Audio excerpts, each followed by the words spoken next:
In the high plains of Wyoming Territory, the winter of 1878 came down hard and early snow, sealing the passes and turning the world white, and silent folks in the little settlement of Elkhorn knew to keep plenty of wood stacked, and their hearts warm against the long nights. Sarah Elizabeth Harper was 34 years old then, a quiet woman with gentle gray eyes and hands that had never been idle. She had come west as a mail-order bride for a rancher named Thomas Harper, who met her at the stage with a smile and a promise.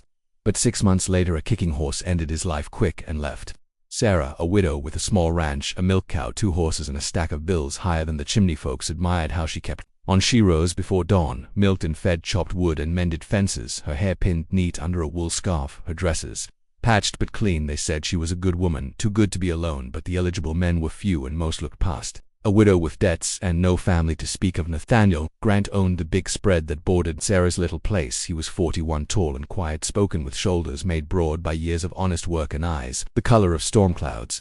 Before rain, he had lost his own wife and infant son to the diphtheria 10 years before, and since then had lived alone in a house too large for one man, speaking mostly to his horses and his old dog Blue. Every Saturday Nathaniel rode over with a side of venison or a sack of potatoes, left them on Sarah's porch with a polite touch to his hat and a soft ma'am before riding away, never lingering, never asking for more than a thank you. Sarah began leaving a pie or a jar of chokecherry jam in return. Quiet offerings passed back and forth across the fence line like birds sharing crumbs. One February night the wind howled fierce and the temperature dropped so low the stars looked sharp enough to cut. Sarah's stovepipe clogged with ice and the fire went cold. She bundled in every quilt she owned, but still the chill crept in slow and deep.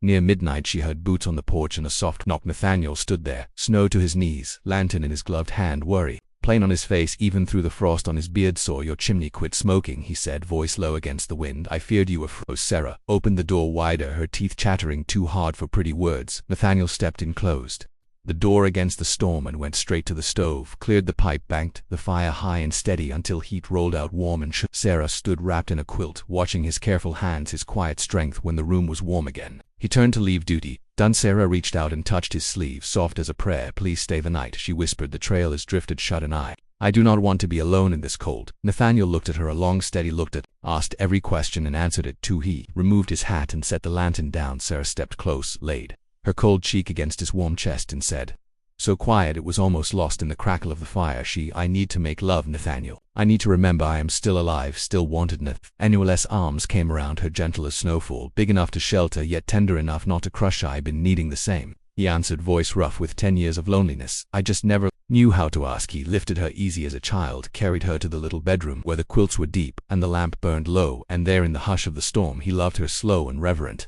like a man coming home after a long hard war. They lay tangled, warm and breathing quiet, the wind still howling outside but no longer touching them. Sarah traced the scar along his shoulder and whispered, tomorrow you will ride away and we will pretend this never happened because I am only the poor widow next door. Nathaniel turned to her, cupped her face in his big calloused hands and said soft but certain, no ma'am, tomorrow I ride to town and fetch the preacher, then I ride home with a wife because I have waited long enough for the right woman, and tonight the Lord in the storm saw fit to put her in my arms. Sarah felt tears rise warm against the cold night.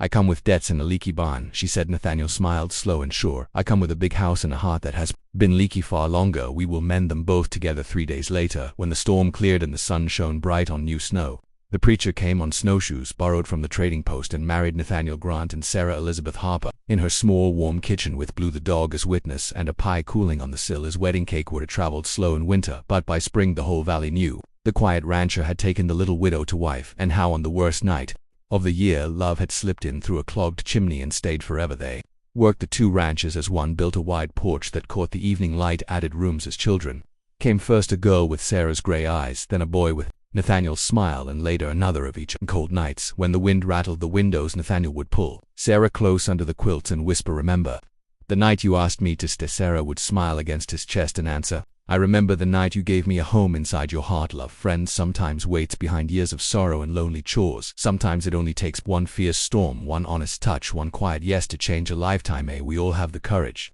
to open the door when kindness knocks, wearing snow on its shoulders. May we all know the warmth of arms that choose to stay when they could easily ride away, and may the memory of that long ago blizzard wrap around you gentle tonight, reminding you that some of the best things begin with a soft she and a heart finally brave enough to need sleep warm now, knowing love, when it is true, does not count the years it has waited, only the mornings it has left to give good night.